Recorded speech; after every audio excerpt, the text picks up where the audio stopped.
te escucha. Excelente. Muy bien, voy a empezar con la presentación. Igual me avisan cuando ya se vea, por favor.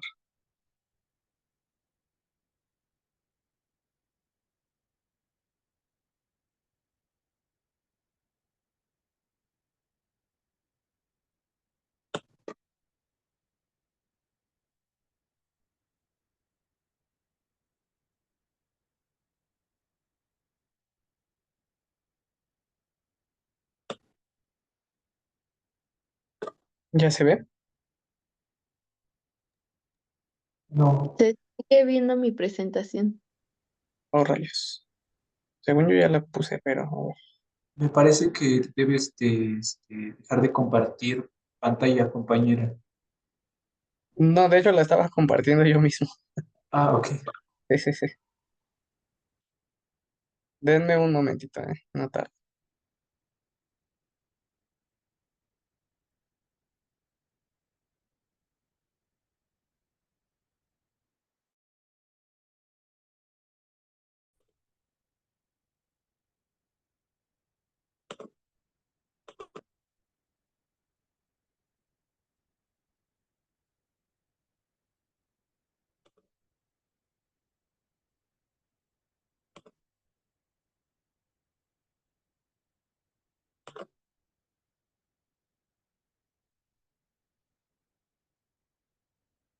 No sé si ya se ve ahí.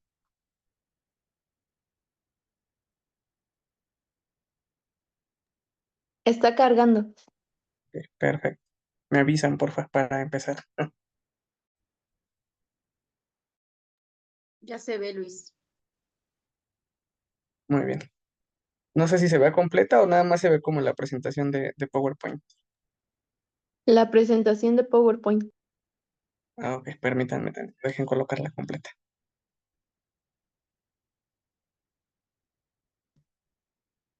Muy bien. Espero que ya se vaya viendo y si no, me van diciendo y corregimos el asunto. Pues bueno, me presento con ustedes y agradezco este espacio para compartir este avance de mi investigación, que bueno, pues sigue igual en construcción, como lo han mencionado anteriormente otras de mis compañeras. Y el tema, por lo menos para este momento, es encuentros con el otro, alternativas interculturales en la práctica docente. Presenta su servidor, Luis Ángel Pérez Malagón. Soy maestrante de la Maestría en Interculturalidad para la Paz y los Conflictos Escolares de la Escuela Normal de Catepec.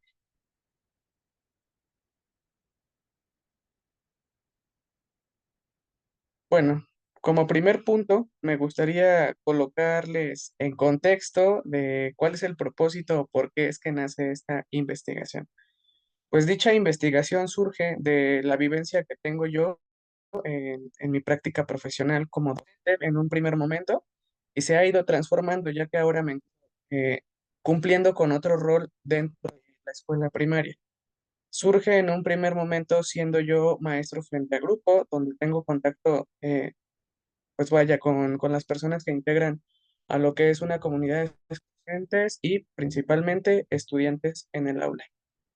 En este contacto que hay entre estas dos personas es que surge pues la ocupación, le voy a decir más que preocupación, la ocupación e interés de mi investigación, en la que me interesa investigar cómo se dan estas relaciones, estos encuentros, vaya el tema, de estas personas que convergen en la escuela y después relacionándolo con la categoría del otro. ¿Cómo encuentro esta parte del otro? Bueno, pues en las comunidades escolares, pues suele ser esa persona que por sus características cognitivas, sociales o culturales es percibido como diferente y en consecuencia con esto, pues muchas veces es relegado. Voy a la siguiente. Esto empieza con una parte de la problematización. En esta problematización se da también la parte de un relato pedagógico. Este relato pedagógico, pues vaya, surge desde mi propia práctica, en la que en un momento de compartimiento con otra compañera maestra compartíamos el mismo grado, me comenta una situación que para mí fue pues un comentario que hasta cierto punto lo tomé a mal, pero más que tomarlo a mal, me dejó cuestionándome muchas cosas en relación a nuestra práctica docente. Les voy a leer esta parte de este extracto, es un extracto muy pequeño, en el que me comenta ella: ¿cómo pudiste trabajar con ese niño? Si está peor que uno de preescolar, no sabe nada, nada más viene a dormirse y a llorar.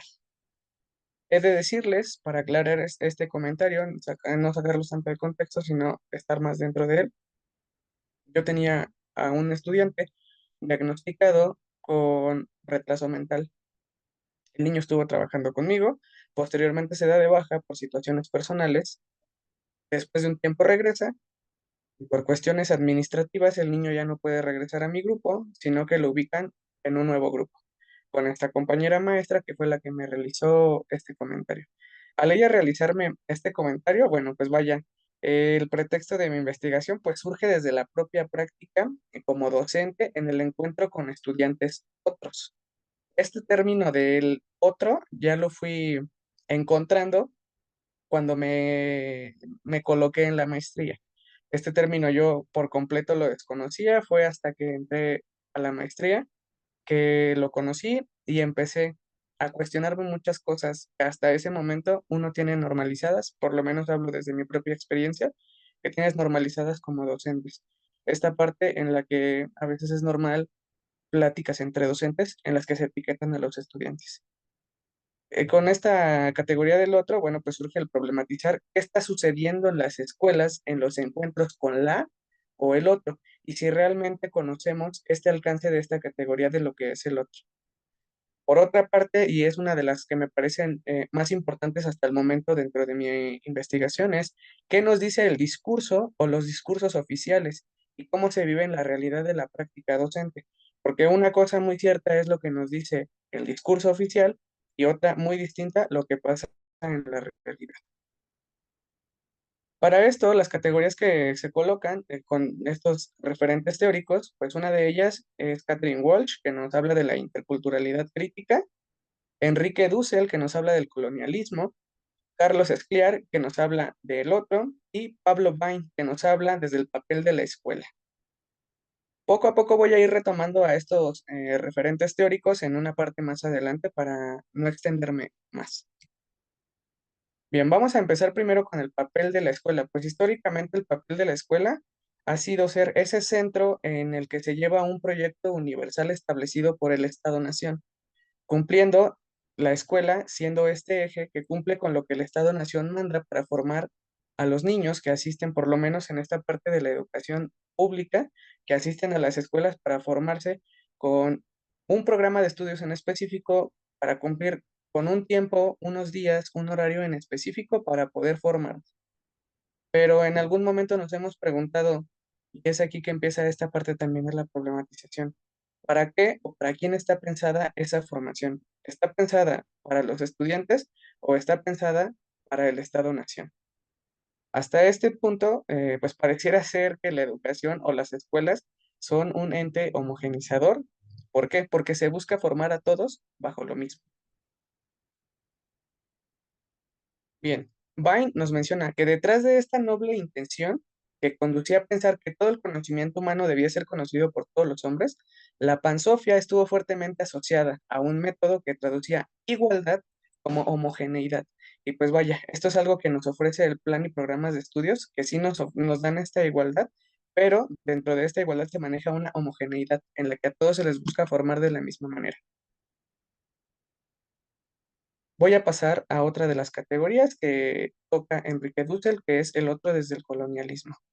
Bueno, el colonialismo, Enrique Dussel en este libro de 1492, pues nos habla de cómo en el momento en el que llegan los europeos a tierras americanas, pues se encuentran, más que encontrar, eso es algo que vamos a especificar en un momento más, ellos no descubren ni encuentran América, sino que la encubren. Para ellos era algo nuevo.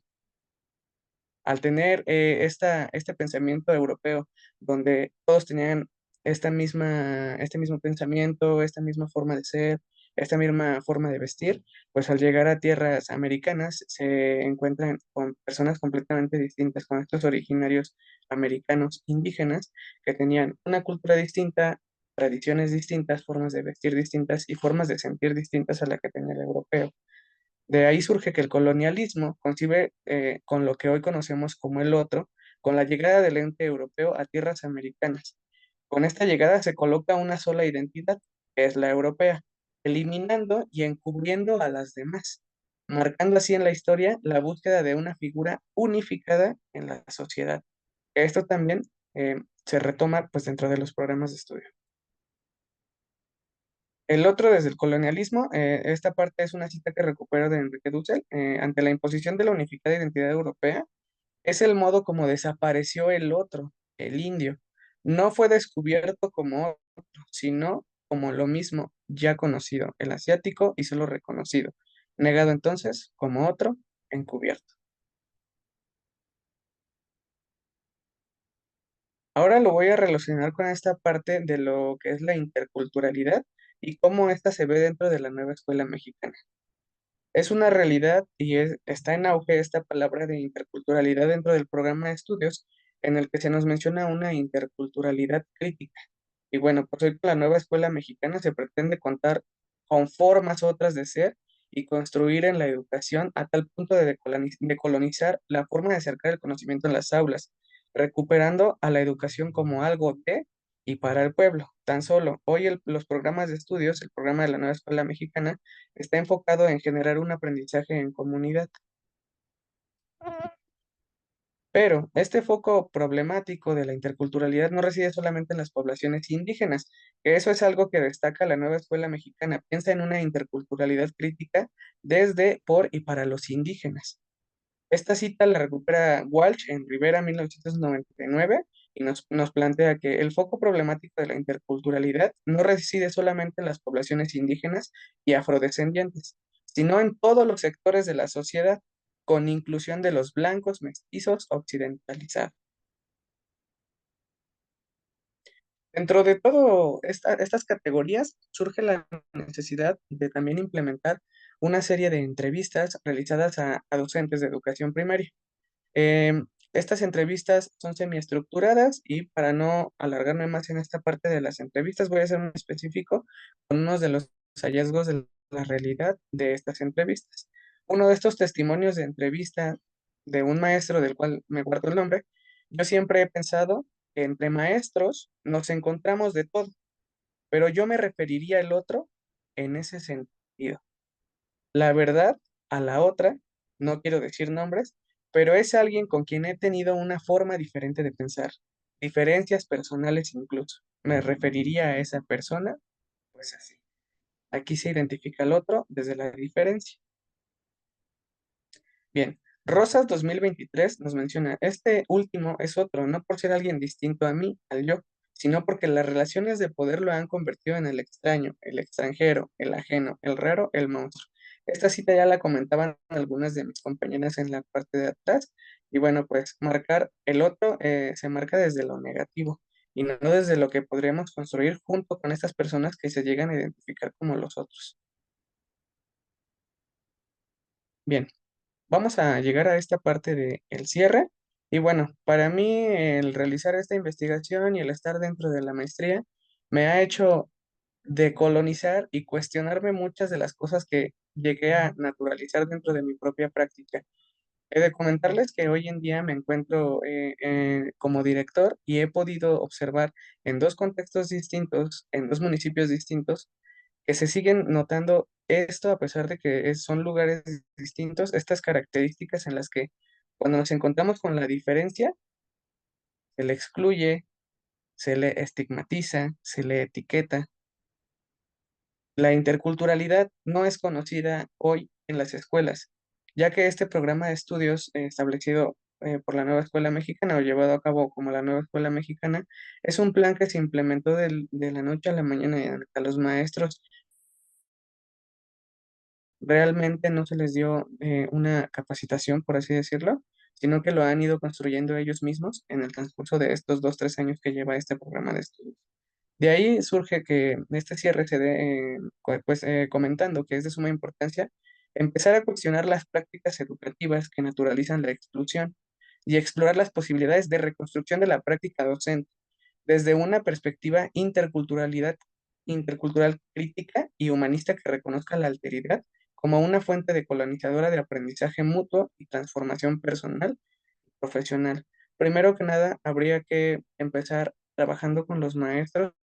En este caso, ese es uno de los objetivos que tengo yo, empezar trabajando con los maestros en el sentido de qué se entiende en las aulas, en las escuelas, por interculturalidad.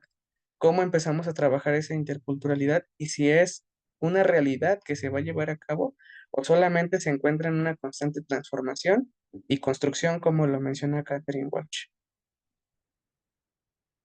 Para cerrar, coloco una frase que también ya comentaba hace un rato una de mis compañeras, que es un mundo donde quepan muchos mundos.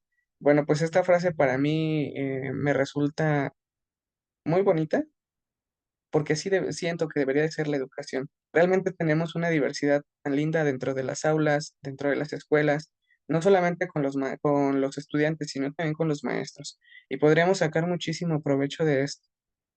Y bueno, de mi parte sería todo. Les agradezco su atención y pues estoy abierto a las preguntas. Muchas gracias.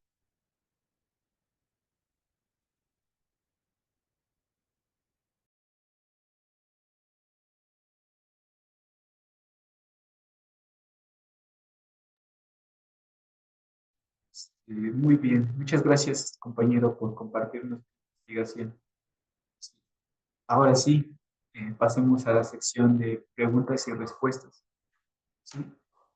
Aquí en el chat hay varias preguntas respondiendo. ¿Cuáles son los marcos teóricos desde donde se colocan para hablar de casi algo como categoría? ¿De dónde surge la idea de hablar de casi algo como objeto de investigación? Muy bien. De los tantos artículos que analizamos, la perspectiva, se manejaba la perspectiva de la teoría del amor triangular de Stenberg. Esta teoría nos dice que el proceso de relación está, ahí está el parámetro de la intimidad, que incluye esta intimidad emocional, la vulnerabilidad. También está este otro parámetro de la pasión, que vendría siendo la atracción física que se tiene hacia la otra persona. Y también está eh, la otra categoría del compromiso, que es la decisión de seguir con esa relación a pesar de las diferentes dificultades que pueda haber. La combinación de todos estos parámetros, más bien, ya sea unos, por ejemplo, en el caso de las casi algo o situationships, se caracterizan por una amplia este, pasión y también un alto grado de intimidad, pero muy bajo nivel de compromiso, lo cual eso genera que haya esta ambigüedad y también genera que las personas que están involucradas, ya sea una o ambas personas, puedan sentir este malestar y no pueda haber, digámoslo, no se llega a tocar el tema sobre eh, formalizar como tal la relación, ¿sí? Y ahora, respondiendo a la siguiente pregunta sobre dónde surge la idea de hablar de casi algo como objeto de investigación. Sí, en cuanto a de dónde surge la idea, tal cual, pues mis compañeros y yo estamos inmersos pues, en las dinámicas, digamos, de los jóvenes de la actualidad, en donde este término es como muy utilizado. De igual forma, necesitamos que trabajamos en el centro de atención psicológica y muchos de los chicos de la población, los cuales tienen nuestras ciudades, llegan con una idea no clara o muy ambigua, como lo decían las investigaciones, de este tipo de relaciones. Entonces nos pareció importante realizar la investigación y nos topamos con esto, de que en realidad esta parte de los que hacía algo, tal cual no hay investigación. Sin embargo, encontramos pues esta parte de las situationships. Y a ver, dice, que casi algo parece tener relación con la vida líquida propuesta por Bauman. Como tal, Bauman no toca este término como tal, pero incluso debido a estos artículos, bastantes sí citaban como referencia, en tanto a poner el contexto de lo que sucede. eh, citaban a Bauman. Entonces sí, tiene cierta similitud con lo que él abarca mediante su teoría. ¿Sí? Ahora pasemos a la siguiente pregunta. O bueno, el compañero que hizo las primeras dos preguntas, ¿alguna otra comentario, duda? No, Parece que está no. bien así, muchas gracias, muy amable. Gracias a ti. Ahora vamos con la siguiente pregunta. ¿Cómo mediar entre lo que se debe hacer y lo que se necesita hacerse para preservar el vínculo de socialidad y la escucha en la escuela secundaria? Gracias. Bueno, yo creo que primero tendríamos que contemplar que lo que se debe hacer es algo institucional, porque es justo, ¿no? El deber ser, deberían ser los programas, las planeaciones, la evaluación, eso ya está institucionalizado.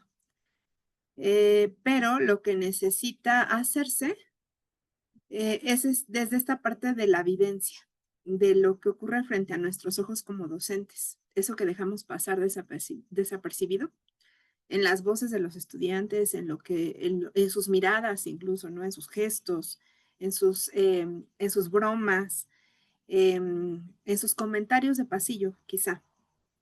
En ese espacio hay una línea como muy intermedia, ¿no? En lo que está aconteciendo en el momento y en la parte pedagógica. Justo si nosotros, por ejemplo, recordamos de una de las citas que mencioné de Dubet, Dubet maneja al maestro o menciona que el maestro o el docente debe hacer un trabajo de sentido. Esto es, obviamente se toman en cuenta las normas porque es la parte institucional, pero también se interpreta a partir de una experiencia. Se retoma también de la realidad de los estudiantes. Eso es lo que nos da sentido. Y por otro lado, Maffesoli nos dice de la sabiduría. Hay una sabiduría práctica en la cuestión del docente. Hay una sensibilidad. Y justo eso es lo que debemos como retomar, ¿no? Esa sensibilidad docente se considera o se crea a partir del vínculo que tenemos con los estudiantes y no como un sentido autoritario, sino más bien un sentido más cercano, más del encuentro. Entonces, bueno, yo consideraría que mediar es más que el intervenir, es el escuchar al estudiante, es mirarlo antes de que le pongamos una consecuencia o de corregirlo. Es acompañarlo antes de llegar como a una evaluación si comprendió el aprendizaje que le estoy dando o no. Es detenerme a escuchar durante una clase, más que el continuar y terminar la actividad ya prediseñada, es detener si en algún momento veo a un estudiante triste, escucharlo y preguntarle incluso, ¿no? ¿Cómo se encuentra? Entonces es pues tomar en cuenta justamente a nuestros estudiantes. Yo creo que mediar es parte de la responsabilidad del ser docente. Pero también es una responsabilidad ética. No es solamente el transmitir un conocimiento, sino cuidar ese vínculo, esa relación de respeto hacia nuestros estudiantes. Entonces, bueno, así yo considero que la escuela puede tomar como otro espacio, ¿no? De ser habitado por nosotros. Muchas gracias. Espero haber respondido a la pregunta.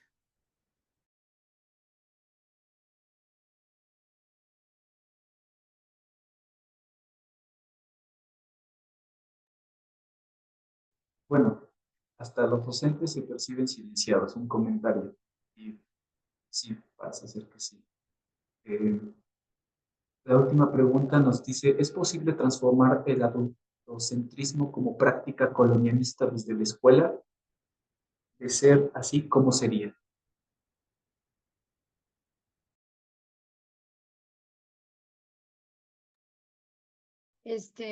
Yo considero que el hablar de adultocentrismo, pues no solo es que se base en que los adultos mandan, ¿no?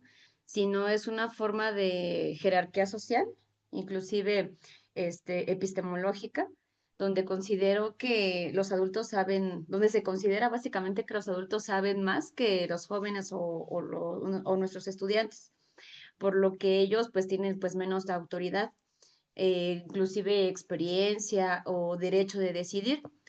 Por ejemplo, Catherine Walsh, ella mencionaba que esta categoría, pues se va produciendo por esas lógicas de poder eurocéntrico que pues están priorizando ciertos saberes y modos de pensar sobre otros. Y pues en la escuela se traduce en decisiones verticales, donde el currículum pues es rígido y lamentablemente pues falta la participación de nuestros estudiantes. Y reconocerlo como un problema estructural y cultural, pues es aquí donde viene precisamente esta otra parte de transformar lo que se requiere entender y que no solo es un tema de actitud docente, sino que puede ser de estructuras, de normas y de prácticas institucionales, porque la escuela muchas veces es heredada de estos modelos coloniales, donde pues se está produciendo este adultocentrismo. Por eso lo podemos observar en cuando como docentes imponemos contenidos universales sin considerar los contextos locales o los saberes comunitarios que se tienen en cada escuela. También inclusive lo que mencionaba yo en mi ponencia, que priorizamos la obediencia y la disciplina sobre el diálogo y sobre la reflexión.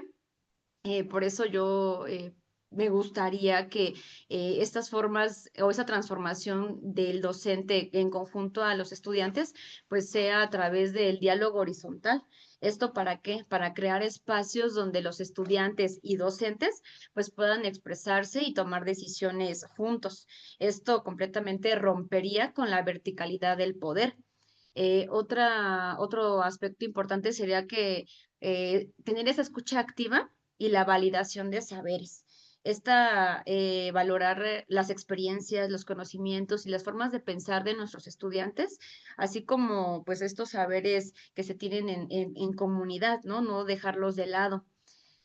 Sería muy bondadoso que tuviéramos inclusive la oportunidad de diseñar un currículum flexible donde se incorporen pues nuevas estrategias de enseñar, por ejemplo, proyectos, debates, metodologías que precisamente den voz a los estudiantes y que reconozcan pues las diversas epistemologías. Otro aspecto también podría ser pues la reflexión que se tiene que hacer como docentes, ¿no? Yo ya lo decía en mi presentación, en donde nosotros empecemos a cuestionar de manera constante nuestras prácticas, inclusive nuestros prejuicios y los hábitos que reproducen esas jerarquías adultocéntricas, invitando así a la participación compartida dentro de las escuelas. ¿Para qué? Para que inclusive invitemos y que los estudiantes se sientan partícipes. ¿Cómo lo podremos hacer? Pues a través de formar que los estudiantes formen parte de comités, que decisiones en el aula o actividades escolares para practicar la corresponsabilidad. Es importante que pues transformemos este adultocentrismo, pues no significa ceder todo poder a los estudiantes, sino que significa que ese poder se redistribuya y se negocie esos espacios de decisión y que se dé la palabra de nuestros estudiantes, porque se trata de que nosotros pues construyamos una escuela donde la voz de todos los actores tenga valor. Inclusive un poco contestando o dando una reflexión sobre el silencio que se tienen muchas veces de los docentes, porque lo mencioné en mi ponencia, pues no solo es un problema individual. Yo considero que es un síntoma de estructuras educativas pues, que priorizan las normas, las jerarquías y el control sobre la escucha, sobre el diálogo y el reconocimiento profesional. Así que también, bueno, como directivos, es importante que se escuche al docente para que también se tenga estos espacios de participación y valorar la experiencia, porque eso va a fortalecer la voz de de los docentes y por ende, pues va a mejorar la enseñanza y la relación con los estudiantes. Esto va a preservar también la socialidad y la escucha que tanto nos importa. No sé si está clara mi respuesta.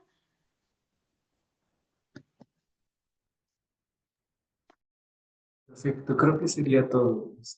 Muchísimas gracias a todos por compartirnos partes de sus investigaciones. Debido al tiempo, estamos terminando justo a tiempo. Entonces, pues, si no queda más que decir, pues bueno, nos veríamos en el siguiente congreso, creo.